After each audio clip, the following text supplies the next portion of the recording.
Do you want to develop consistent good habits like reading, going to the gym every day, learning new languages, or practicing new instruments? Or do you want to kick bad habits like eating unhealthy food, biting your nails, watching too much TV? 3 years from now, you can have what you need. You got to be careful about it. You can't have everything. You can have what would be good for you, but you have to figure out what it is, and then you have to aim at it. We know that sometimes you can be uncomfortable, but you can be uncomfortable and hopeful rather than uncomfortable and fearful.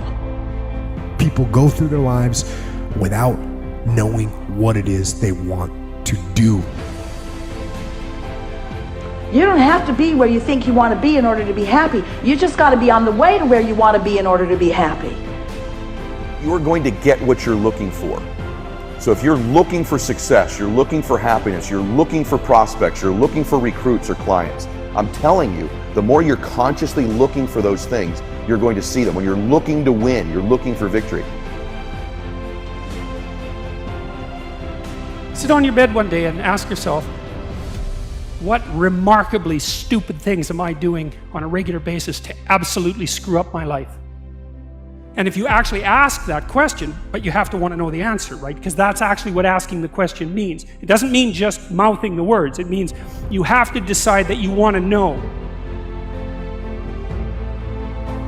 And so be very careful what you set your mind towards, what your outcomes are, because you're going to find them. Your mind's powerful. You're powerful. You're more powerful than you think you are. And if you could just get clear on what you're looking for, get super specific with great clarity, great specificity about what it is you want, it's sitting there for you to find if you look for it.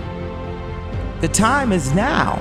The time is now to express and for people to believe in themselves. The time is now for it to be okay to be great. Right there and then, you have an opportunity to steer your thoughts and your emotions in the direction that you want them to go, not in the direction that they're telling you to go. In other words, you can literally choose to seize the day, or you can let the day seize you. If you're fearful all the time, your point of attraction is very far from what you really want. If you're ornery all the time, or a lot of the time, your point of attraction is different from what you want.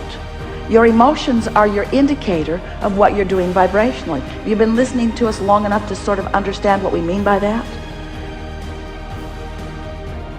Don't worry about what needs to be done. Think about who you have to be in order to get it done. Did you ever have a dream that was so big that you thought it was almost impossible to achieve? I've had those dreams. And while not every dream has become a reality, along the way I learned a powerful approach of picturing that has helped me achieve most. Since that day, I've had other dreams, other big dreams. And in each case, I would picture where I wanted to be, and I would visualize what I would be doing and who I would be doing with when I got there. As the saying goes, you can't make a basket if you never take the shot. I knew I would miss the shot sometimes, and the failure would dampen my spirit, but I would be better off for my efforts and I would be okay. People are addicted to all kinds of things, substances, but one of the greatest addictions, or rather the greatest addiction, you never read about it in the papers, because the people who are addicted to it don't know it. It's the addiction to thinking. It's actually addictive. Can't stop thinking. It's like can't stop drinking, can't stop smoking, can't stop eating, can't stop thinking.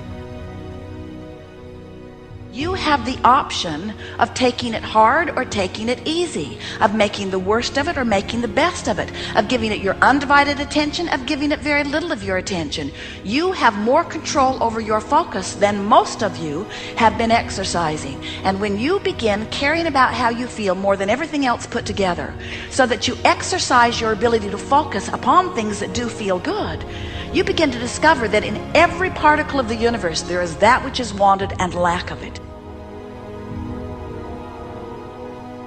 My visualization has helped me achieve most of my goals.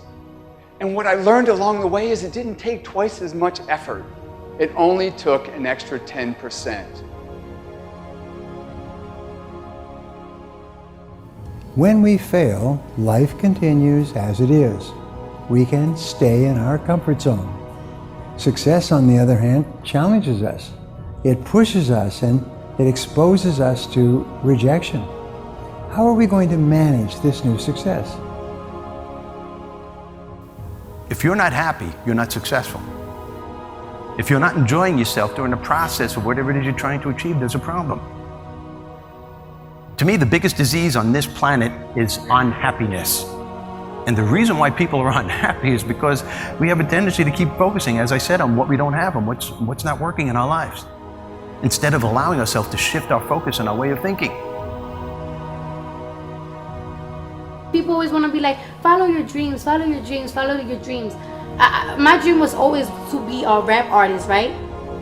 But I had to get a job. So I had to focus on my job. And then I made money to follow my dream. One of the main reasons that people don't get what they want is because they don't actually figure out what it is.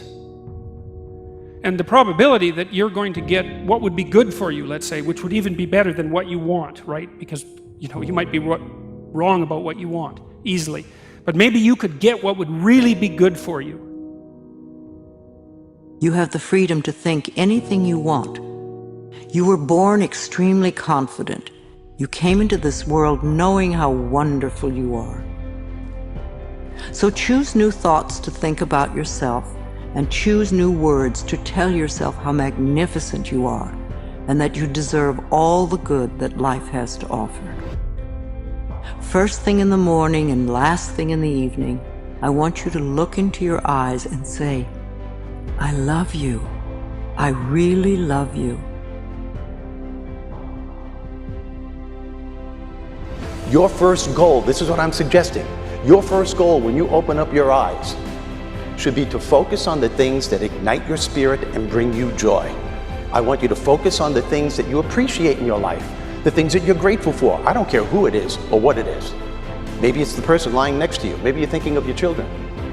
Maybe you're thinking of the dog or the cat lying by the side of the bed, a particular goal that you achieved. Maybe there's an event coming up on the weekend. Maybe you're meeting with your friends for lunch. You see, folks, it doesn't matter who it is or what it is. There's always something to be grateful for, to appreciate. And what I'm asking you to do in those few moments before you crank and get into your day is to focus on these things. Then why am I asking you to do this? Because an attitude of gratitude simply makes you feel good. And feeling good is the fuel that drives motivation. We've all made wrong choices and done things that we knew were not the best. It's one thing when other people do us wrong. We had a bad break. It wasn't our fault. We can have faith that God will restore. He'll pay us back. But when we bring the trouble on ourselves, when we blow it, it's easy to live in regrets, thinking that God's not going to help us. We made the mess. But here's the beauty. God knew you would mess up before He called you. He knew we would get off course, at times give in to temptation. He didn't base His plan for your life on you making perfect decisions.